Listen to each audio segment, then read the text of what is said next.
You've walked right over it. I know you have, because almost every prospector reading the ground the way they were taught has done the exact same thing. You bend over, you check the gravel, you pan a few scoops, you find nothing, and you move on. And the whole time there were patterns in the rock under your boots screaming that gold was close. You just never learned to read them. That's not bad luck. That's not a bad claim. That's a signal problem. You were taught to hunt for gold. You were never taught to hunt for the story the rock is telling you about where gold had to go. And here's the truth. Nobody says out loud, gold is not rare. Reading the ground is rare. The metal is sitting there in more creeks and more hillsides than you'd believe. What's missing is the eye that knows what a certain stripe, a certain stain, a certain twist in the stone actually means. So today I'm going to hand you that eye. I'm going to walk you through 7 specific patterns in rocks that tell you gold is nearby, what each one looks like, the exact colors and textures, why it works down in the geology, a hard number or a real place to prove it, where in the creek to put your pan once you see it, and the beginner mistake that makes people step right past each one. Stay with me all the way to the last pattern, because the 7th is the one professional geologists lean on and almost no weekend prospector has ever heard of. And it's the one most likely to be sitting under you right now. If reading the ground, spotting real gold signs, and telling the real thing from the fakes is what you came here for, go ahead and subscribe. That's the whole point of this channel, and I'd rather you never step over a fortune again. Now, before I show you a single pattern, you need the one idea that ties all 7 together, because if you get this, the rest just clicks into place. Gold is heavy, insanely heavy. It's about 19 times heavier than water and nearly 8 times heavier than the average creek gravel around it. That single fact controls everything. When gold gets freed from the rock that formed it, it does not float, it does not travel far, and it does not spread out evenly. It drops. It sinks to the lowest point it can reach, and it waits there, sometimes for thousands of years. So your whole job as a prospector is really just answering one question. Where did the heavy stuff have to settle? Now here's the part people miss. Gold almost never forms alone. It forms inside hot, mineral-rich fluids that get squeezed up through cracks deep in the earth. When those fluids cool, they leave behind gold, sure, but they also leave behind a whole family of companion minerals, and they change the rock around them in ways you can see with your naked eye. The gold might be long gone, washed downstream, dissolved, hidden. But the fingerprints of that ancient hot fluid stay locked in the stone. That's what a pattern in a rock is. It's a fingerprint. It's the rock saying, gold-bearing fluids came through here. So you're not looking for gold directly. You're looking for the marks the gold-making process left behind, and then you let gravity tell you where the metal ended up. Learn to read those marks, and the creek stops being a mystery. Every one of these 7 patterns is one of those fingerprints. Let's start. The first pattern is rusty, iron-stained rock. Most people think rust is just old, dirty rock, and they ignore it completely. That's a mistake that has cost people fortunes. When you see orange, reddish-brown, or deep yellow staining bleeding across a rock face or coating the gravel, you're looking at oxidized iron. Here's why that matters. Gold very often forms alongside iron sulfides, especially pyrite. Over thousands of years, water and air break that pyrite down and it rusts, releasing that orange and brown color into the surrounding rock. So the stain is the ghost of the sulfides that traveled with the gold. Where you see heavy iron staining, you're often standing in what was once a gold-bearing zone. This is exactly why so much of the gold in the historic southern Appalachians and across the western goldfields shows up in what miners called gossan, a rusty iron-rich cap sitting over a mineralized vein. In the field, look at the color of your creek's boulders and bedrock. Find the orange and rusty brown patches. Then work the gravel directly downstream of them. beginner mistake here is washing your pan and seeing rusty, iron-heavy sand and thinking, "This is junk," and dumping it. That rusty black and orange sand is one of the best indicators you're in the right place. Don't dump the story. Read it.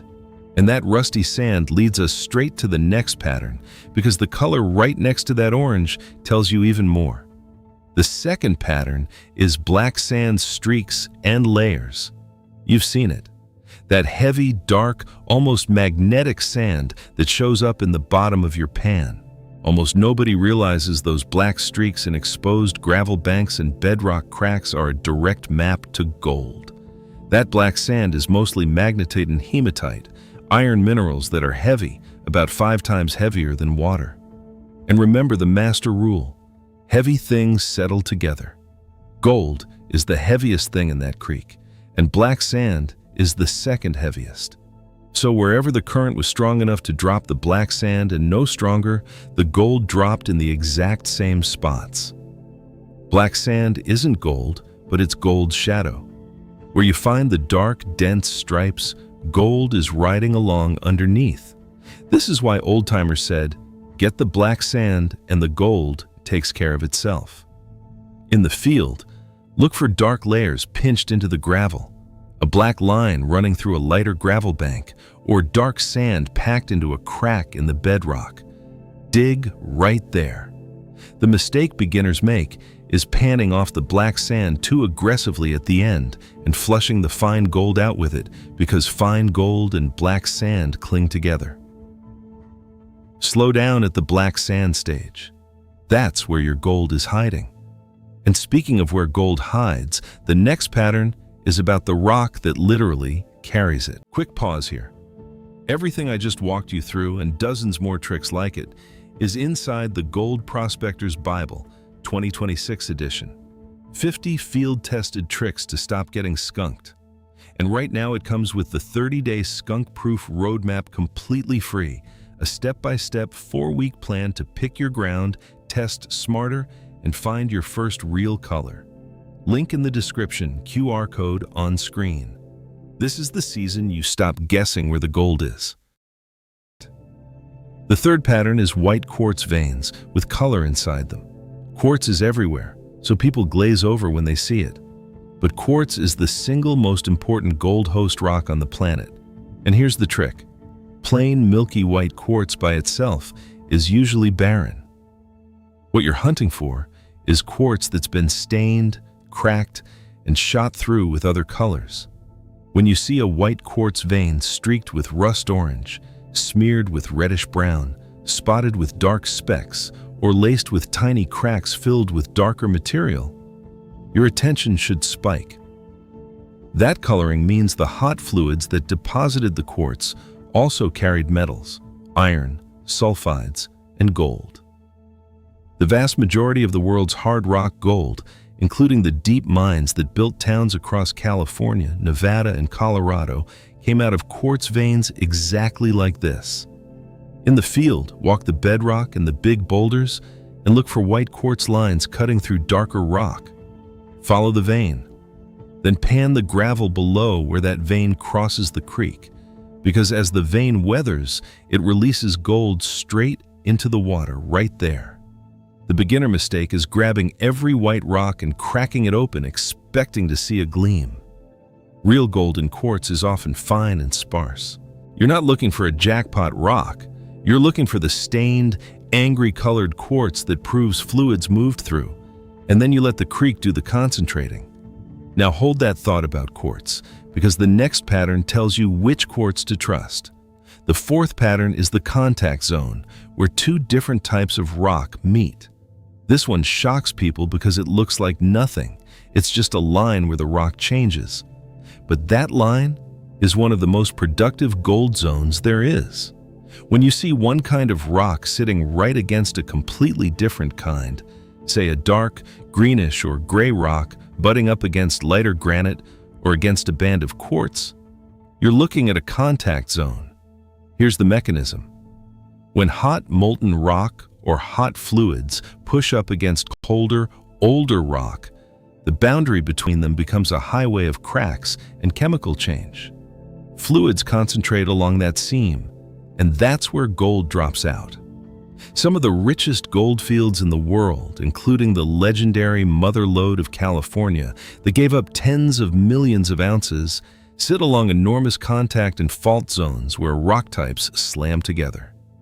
In the field, look for a sharp change in color or texture across the bedrock, a stripe where the rock suddenly goes from dark to light or from smooth to crumbly. Pan the gravel along that seam and directly downstream of it. The beginner mistake is only paying attention to one pretty rock type and ignoring the boring boundary between two. The boundary is the prize. And boundaries bring us to the next pattern, which is what happens when the earth doesn't just meet, but actually breaks. The fifth pattern is fractured, broken, and folded rock. Most folks see a shattered, cracked up rock face and think it's just weathered and worthless. In reality, broken ground is opportunity. When you see bedrock that's heavily fractured, full of cracks, or bent and folded into wavy layers instead of lying flat, that tells you enormous pressure moved through that ground. And every one of those cracks was a doorway for gold-bearing fluid. Gold rides those fluids into the fractures and gets left behind when the fluid cools. That's the whole reason fault zones and crumpled, folded rock produce so much gold. The earth broke, the fluids poured in, and the metal settled in the cracks. On top of that, fractured bedrock in a creek is a natural gold trap. The cracks catch the heavy metal as it tumbles downstream and hold it forever. In the field, when you find bedrock full of cracks running across the current, get down on your knees and clean out those cracks with a screwdriver, a spoon, a crevice tool, anything. Sniff the gravel out of the deepest part of the crack, all the way to the bottom. That's where the gold packs in. The beginner mistake is only cleaning the top inch of a crack. The good stuff is jammed at the very bottom, sometimes under a plug of packed sand and small rocks that look solid. Break through that plug. That's often where the day is made. Look, I'll be straight with you. 50 field-tested tricks across 5 chapters, the printable 10-minute streamside checklist, and the 30-day roadmap that still comes free with it. I don't know how long that gift stays in the bundle. If you've been watching these videos thinking this could finally be your season, that's the move.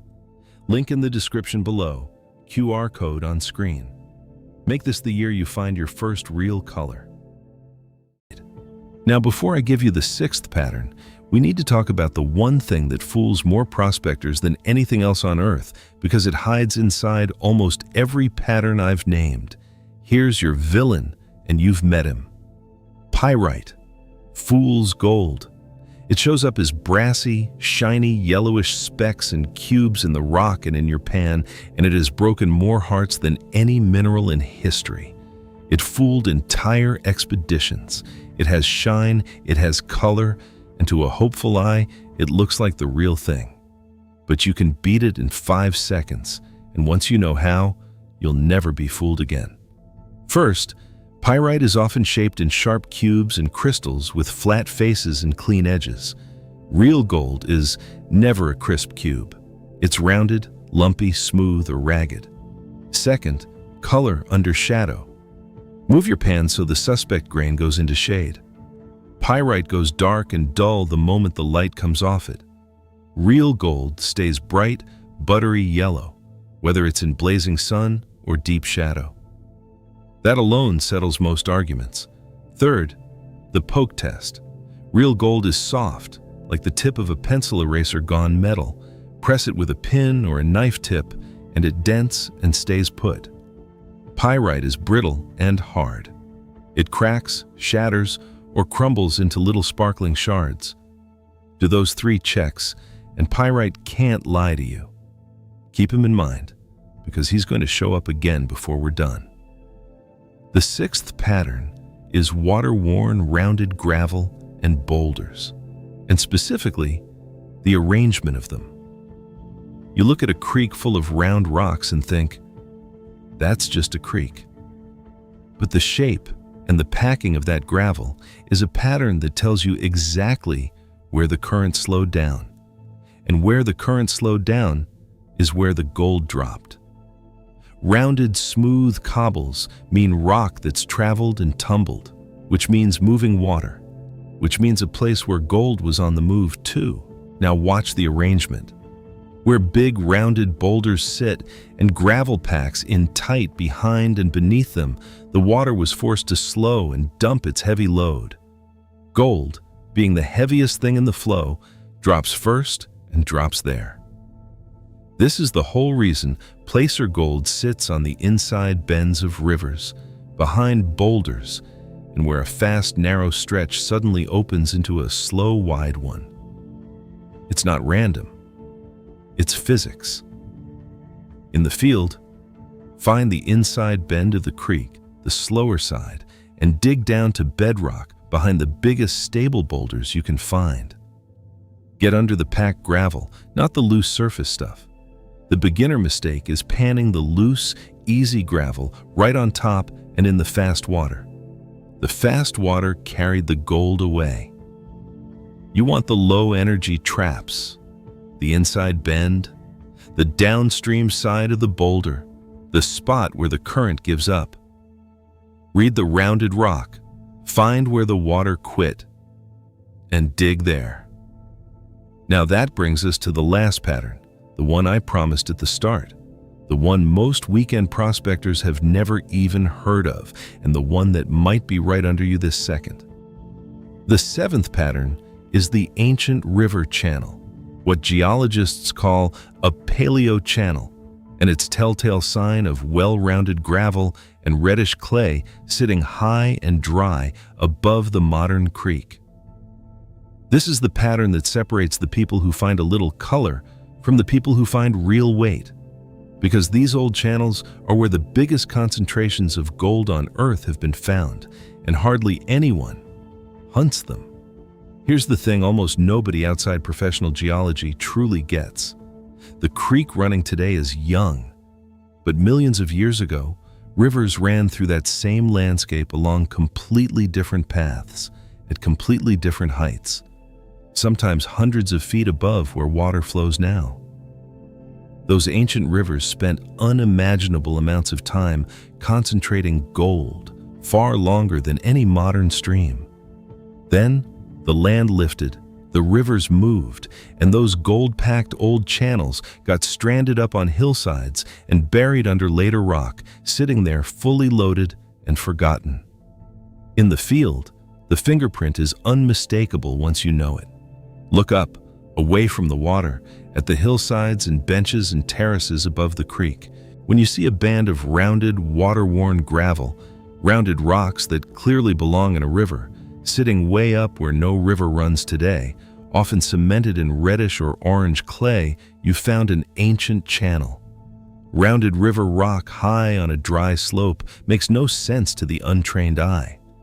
To you now it screams, a gold river ran here long ago. This is exactly what fed the deep hydraulic and drift mines of the California gold country, where ancient tertiary river channels, some of them buried under volcanic rock, gave up staggering amounts of gold. Those old channels produced a huge share of the region's total, and men tunneled hundreds of feet into hillsides just to reach them. In the field, work that stranded gravel band the same way you'd work a creek. Find its lowest, oldest layer, get down to the clay or bedrock beneath it, and pan the reddish, rounded material. The beginner mistake, and it's the biggest one in this whole video, is never looking up. Everyone stares at the water. The richest ground is often 40, 60, 100 feet above the water, dry, quiet, and completely ignored. Lift your eyes to the benches.